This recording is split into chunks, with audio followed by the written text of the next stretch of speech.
Motivation. Make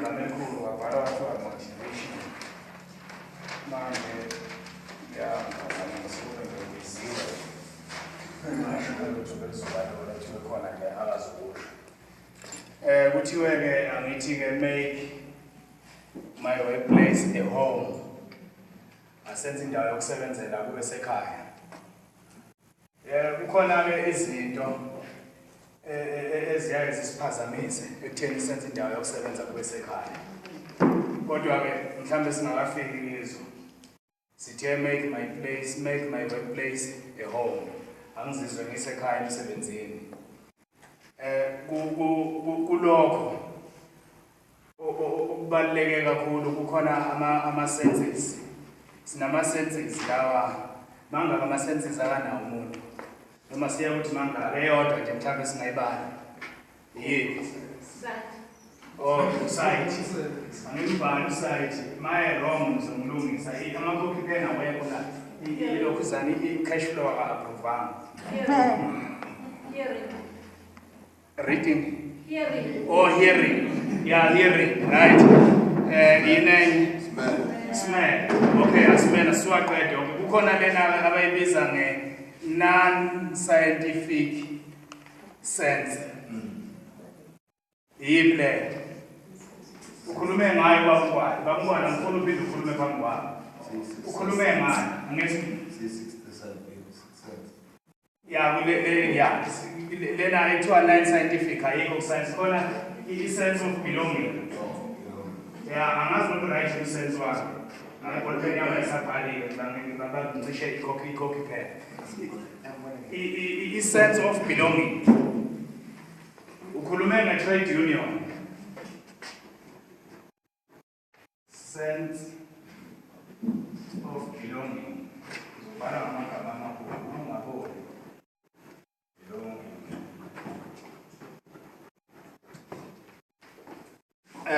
Sonke sine right yokuthi sibelonge somewhere. Sonke wonke umuntu une right yokuthi kube khona la sonke khona la sifuna ukuthi sibelonge khona. Into esilethe emsebenzini ukuthi sifuna ukubelonga kulabantu abane buying power. Sonke sifuna ukubelonga kulabantu ukuthi noma kuthiwe endaweni abantu abangasebenzi baningi kodwa thina makuthiwa basukuma abangasebenzi sihlale phansi lokho kwenza ukuthi sihlonipheke. Nasemsebenzini futhi kune sense of belonging yakhona. Ukuthi ke okay sengiqashiwe ke Dannhauser CHC ngifike ngisebenze kube mnandi kodwa umbuzo uthi do I belong to Dannhauser CHC? Do you belong to Dannhauser CHC? Do you feel like you are needed in Dannhauser CHC? Do you? Yes. No. Okay. Yes, abanye bathi no sinembono eyahlukahlukene. Kodwa kukhona ke izinto ezibanga ukuthi mhlambe uzizwe wena ungabelongi la ekhaya. Mhlambe kune human factor. Human factor mhlambe ngizwa ukuthi ngibe nakho ngenze isibonelo ngomphathi wami ngoba siyazwana naye uMama uThelezi. Ngizwe ukuthi uMama uThelezi akangithandisisi. uMama uThelezi akangithandisisi. I-human factor leyo. Bese kuba khona i-personal factor manje mina ngqo. Ukuthi ke nami ke mhlambe mina ke yini engiyenzayo emsebenzini. Asimiyekeke loya ngoba uthi omunye umbhali life is 10% what happens to you and 90% how you react to it. Life is 10% what happens to you and 90% how you react to it. Asenze isibonelo supervisor wami uMama uThelezi, supervisor sonke. Ukube benginesikhathi bengizombuza ukuthi kangaki la ke wangifuna khona umsebenzi. Mhlambe kanye noma kabili iviki liqalile nje. Kodwa umsebenzi ekufuneka ngiwenze ungakanani. Mningi kodwa usothi makufuneka kanye umsebenzi akangaphumeleleka sesiyacabana noma uMthelezi. Sengingena ke manje sengiyamlebula naye ngamagama kanti mhlambe kwesinye isikhathi iphutha belingakini. Ngithi ke la ku personal factor wena ucontribute kanjani empilweni yakho semsebenzini into esihlangene ngayo la usiza umphakathi ukuthi umphakathi uthole i-service delivery lokho kuphela esihlangene ngakho akukho okunye. Kodwa ngenxa ye-human factor ezoqhamuka ama-outside forces management ne-reaction yami ukuthi ngireacta kanjani ey'meni ezenzeka emsebenzini, lokho kuyenza ukuthi performance yami ishone phansi. Kukhona izinto-ke ey'balulekile ezinye ezisiphazamisayo. Abantu kukhona lento lena abafana ne-map. Uyayazi i-map? I-map bathi ngesilungu, a map is static. Kukhona abantu abanje abafana ne-map. Awuthathe i-map ka-2012 ingakakhiwa i-Dannhauser CHC. I-map ka-2012 iyafana, noma ungayithatha manje iyafana. I-Dannhauser CHC akekho. Okay, asinayo i-CSSD njengamanje.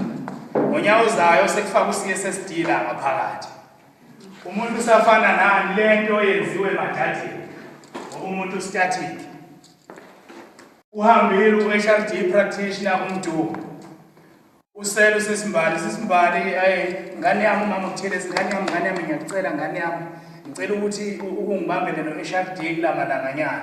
Usisimbali ukuthi angingeni leyo mina ngoba mina ngaqashela u-HRD unjani u-static ufana ne-map akashintshi. Kanti umuntu une-flexibility. I-flexibility ine-responsibility yakhona, kodwa kwawena iyakukhulisa. Ngoba i-post ka-HRD yasazi kushintshwa nini i-post ka-HRD isisimbali ngoba walile nje ma-city actor. Mhlawumbe ngonyaka ozayo izobe siwu-level 9. Ubuzofika isiphumile isi-advertise eDandi ngakini. Iphuma i-post eDandi, usuyakwazi ukuthi u-apply. Usune-experience ngoba bebekubhalelile i-nomination. Kade bekunominate lapha noma beku-appointa i-temporary appointment ukuthi uzokwenza lokhu nalokhu nalokhu ka-HRD. Lezi nyanga ey'ntathu sisafuna umuntu. Kodwa ngoba ufana ne-map, i-map i-static, ayinyakazi i-map ihlale injalo. Siyacela Mntungwa Mabaso. Mntungwa Mlazi sicela ukuthi usibambele transport ngoba usujwayele workshop kwakumkhonza useyempeshenini. Mina ngaqashelwa i-workshop ngeke mina ngize ngikwenze lokho. Siyacela Mama Esther usibambele nelondolo. Umama Esther ubhala phansi ukuthi ngeke ngikwenze lokho. Unjani ufana ne-map u-static. Ma-static usuke u-blank ngoba usebenza ngaleso sikhathi. Kodwa mase kuqaliwe sekufaka emathuna sekubona ukuthi sifele isikhala afakwa ngale. Ukuze usedannhauser ukuthi kanti ama-Dannhauser mangaki kanti i-map ibingakangeni i-Dannhauser CHC kodwa kube wena uflexible awufani ne-map awukho static awumile endaweni eyodwa uyakwazi ukuthi uvuleleke engabe ukhule ngendlela eyisimanga. Izinto edala lokho-ke ukuthi u-static ulindele entweni ey'ningi, ukuholela entweni ey'ningi, ukuholela ekutheni ube bitter, ube nenzondo, ungadevelophi nanawo uqobo. Isibonelo nje, okay, ake senze isibonelo mhlambe nge-development, asithi mhlambe Mnikeni waseMntungweni lo okhulumayo, mhlambe uyahamba, uyabona. Ushenge waqashwa ngo-98 eno-grade D. Balu 98 uzamanje ukuthi iminyaka mingaki. Ushenge useno-grade D namanje. Akafuni ukudevelop self-development. Ilokhu aba no-grade D, akanayo i-driver's license, akanalutho noma simcela Shenge angikho namhlanje awungibambele ukubhelela ngizongihambisela lawa amaphepha e-HR bayawafuna uzokwenza ukuthi nokuthi. Bayithi uShenge mina ngingeni lokho. Bese kusuka mhlawumbe ngithi ngiyahamba vele umama uMthelezi advertise ipost vele kuqashwe ingane yomzala wami. Yini ifakiwe le ngane sekufanele uShenge adubulele ngane. Kanti uShenge ube developile ubezokwazi ukuthi ku-development ama-opportunities akhona, kodwa i-opportunity ngoba uma ngabe udeveloper wamcaphulela umfo uVusithembe kwayo ngambheka kuGoogle uzomthola uthi uVusithembe kwayo there are two things you can invest in. Number one, education. Number two, exposure, which travel. When you travel, you see things that you would never see if you remained at the same place. By going to interviews, we are all to an interview here. Because you have failed on interview. Okushuthi mayise apply ugatsheni ngoba nje grounds ese apply asenikaka lapha waqashwa okusho ukuthi une experience ngoba usuhambile wabona kodwa uma umenda onye ufana ne-map ebhalwe phansi awukhuli uzohlala u-static nabantwana bakho uzobaxoxela indawo efanayo nabo ba-static nesizukulwane sakho siyohlala si-static. Kanti travel education ushintsha i-career nakwabalimi. I-career uyayishintsha kodwa ukuze uzo-excela kahle kule career ozoshintshela kiyo. Excel where you are. Wathi sasinika abanye ama-certificate ngo-2016 no-2017 wathi usystem abaso uthanda kahle ngicabunela kanti nibazi wathi uthanda live to live a mark behlukene wathi uphinde into eyodwa nomuntu isilungu akisesithi khona ulive khona ulive njengamanje se-Dannhauser CHC sila kulo live lona u-LI sihleli la. We are living in Dannhauser CHC, but what are we doing? Are we leaving a mark? Is there going to be a question when you leave that age? Mr. Makoba was here. Somebody must say that. Mr. Makoba was here. My Pumala Ubaba Umkwanas Undoma. Epumala. Mr. Ndonga was here. Ukona inozokusholo. Njengamanje sila ulive. Kodwa lo live lona usiholela la kulo live osho kuhamba noma ukushiya. Will you leave any mark? And if you leave a mark, what kind of a mark are you going to leave? Are you going to leave a dark mark? Or you are going to leave a good mark, a white mark? But it's up to you. There are two stages of a CV, the main stages. The first one is to make a CV. And the second one is to compile a CV. So people rush to compile CVs when they didn't make it. Right now we've got a choice if we want to make our CV or we just want to jump to the next stage and draft our CVs. That is what we must check. But if you are making your CV, you are making a mark here. What I used to tell my colleagues, is that I don't need to phone Mr. Ngubane, my ex-supervisor. Mr. Ngubane, please. Dannhauser Clinic is going to phone you. It's going to phone you and ask about me. Please tell them that I'm a good guy. I don't need to do that. If Mr. Ngubane says, a human factor, if Mr. Ngubane says, that guy is the worst guy you can employ, if you want problems, hire him. It must be his own problem. He must know that when he's sitting down there that, no, but I was lying. But if I've got conscience that hey, Mr. Ngubane is going to tell them the truth and say, I am a liar bastard, then there is a problem. I'm not making my CV. Right now we are busy compiling our CVs. But let us make our CVs and live to leave a mark. Lastly, you don't need to be different to make a difference. You don't need to be different to make a difference. In this fashion, there are many fashions, but on this one, I'm a security officer, a security guard normally, no guard, who dominate. Yes, sometimes I'm just using normal words that people say, and sometimes how we get treated. But it is just a job. You may be a cleaner. It is just a job. You may be an HR manager. That is just a job. In that job, because even the HR manager, he sees people who are earning far better than her and who are working far better than her. So according to her, she's nothing as well. But we see her up there. But what you need to do is to excel in that corner.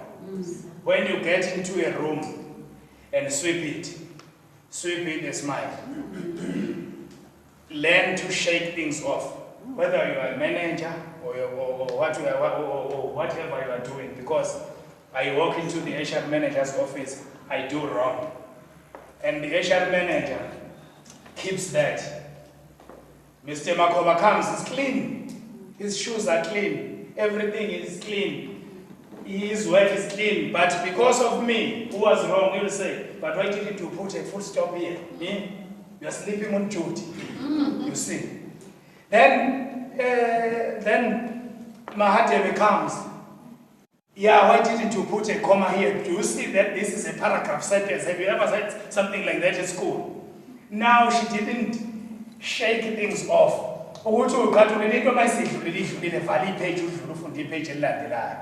nathi sesiphoxekile senzeni kodwa asifundeni nathi ukuthi okay sengiphoxile kumama uthile kodwa ufunani ufuna umsebenzi angihambe ngiyokwenza lento abayifunayo ihlukane naye ikhona intokazi esebenza lapha emadandeni ayanda wakazwane wathi ke ekhuluma ngalithatha kuphela igame ethi shake it off ethi customers are insulting you shake it off